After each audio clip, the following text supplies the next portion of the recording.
Lemnis Gate offers a refreshing change from the standard first-person shooters we get about 20 of a year. Rather than the typical run, shoot, die, respawn, repeat formula, Lemnis Gate is turn-based and everything you do in one turn happens in every other turn in the game.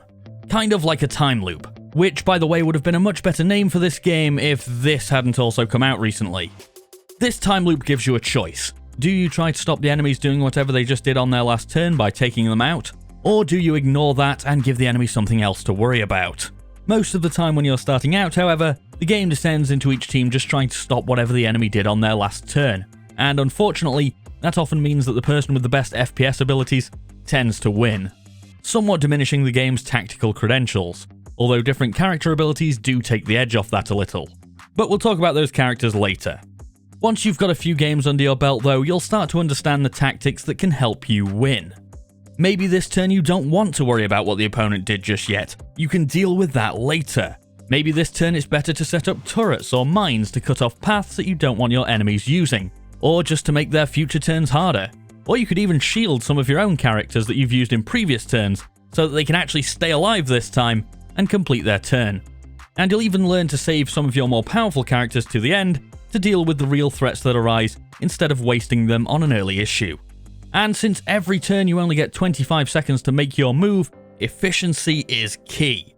You don't want to waste a second stood around doing nothing, as it could easily come back to bite you later on.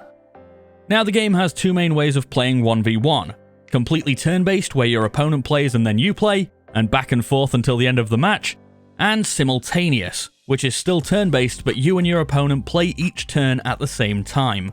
This simultaneous mode becomes more of a standard first-person shooter though, where you'll typically worry about your enemy more than your own turn, and for my money, this isn't the way the game plays best. There's also 2v2 matches which introduces a third way of playing, which is allies play together. This is better than playing at the same time as your enemy, but still not nearly as tactical or interesting as purely turn-based in my experience. In the proper turn-based mode, you just get more of an overview of what's happening. When it's not your turn, you'll take control of a drone to fly around the map and see what's going on and plan your next move. And this is vital to knowing enemy pathing and choosing which character to pick to maximize your turn's efficiency. And now seems like a good time to talk about those characters. There's 7 to choose from, each with a different gun and ability. We have Vendetta, who has a shotgun and can set up defensive turrets that auto-target enemies. Toxin, who sprays poison blobs that stick to surfaces and damage enemies on contact, and her ability is to warp short distances. Rush, who dual wields fairly weak guns and can use a speed boost. Striker, who is a basic sniper, but can also slow down time for short periods. Carl has a weak but accurate laser and can shield allies or areas.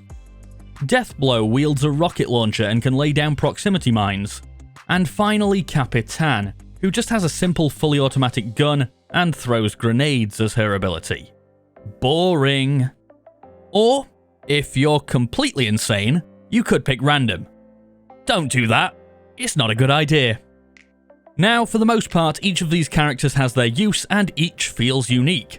Carl, for example, with those shields is practically overpowered in the search and destroy game mode, where you either have to defend or attack a set of 2 objectives. He can just throw a shield over an objective and make it take several more hits before being destroyed. Or Rush, who has a striking similarity to Overwatch's Tracer by the way, can just dash in on the Collect XM game mode that sees you bringing objectives on the map back to your base, and grab the objective before anyone else even gets the chance. And although a couple of the characters are a little boring, such as the aforementioned Capitan, these characters are still useful on pretty much all game modes, including the 2 we haven't mentioned yet, Domination and Deathmatch. They're just not inspired. One of the brilliant things about the characters in Lemnis Gate is that there's very few obvious hard counters, it's much more situational. In some cases, a striker is the best counter to a death blow, to stop his turn before it really gets going with a quick sniper shot. In other circumstances, a rush would be better to get in and out before death blow even gets to the objective. And a word of caution here by the way, friendly fire is very much on, so choose your path carefully. All of this makes for a really entertaining experience, especially when played with friends. Getting to discuss your upcoming turn and plan out your move perfectly, only to have to adjust on the fly when in the chaos you miss a vital shot, is just so much fun. And I have a video up on my second channel of exactly this, where you can see the game from both of our perspectives, which I'll link in the description. But of course, Lemnis Gate isn't perfect, and there are a few issues worth noting. Firstly, there's the weird scoring system, that means you can draw both halves of a match and still either win or lose based on the tiniest bit of extra damage you did to your opponent. And unfortunately, this is a very common outcome, especially since if it's looking like one side's gonna win easily, a lot of players will just concede at half time. Next, on PC, the mouse buttons cannot be bound, and that just isn't acceptable.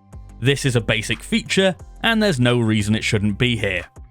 Then there's no campaign mode or even bot matches, apart from kind of in the tutorial, so you better enjoy the PvP here, or you're out of luck.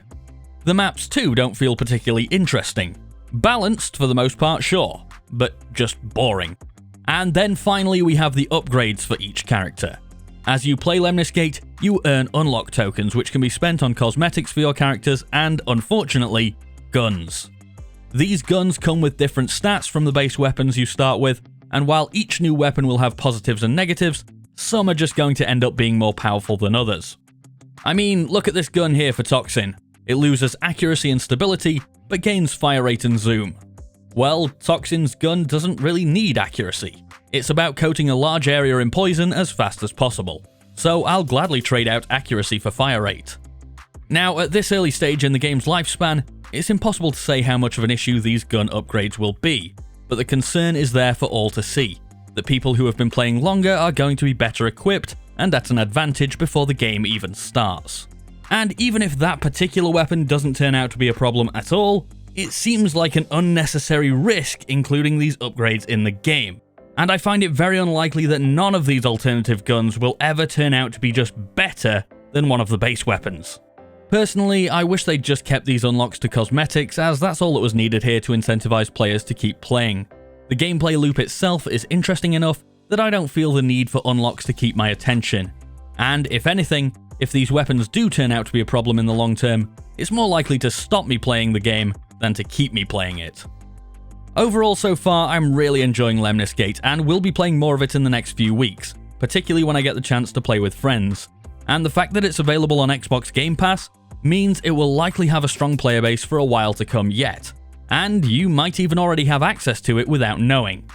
Either way, I'd highly recommend you give it a try, as in my opinion, it's definitely worth your time. See what I did there? Oh, who cares? Why do I even bother? Hey, thanks for sticking around until the end. This is a new series I'm trying out where I give you information in as compact a manner as possible. There'll still be plenty of longer, more in-depth videos, but for some smaller games I may use this format in the future. Let me know what you think. Thanks!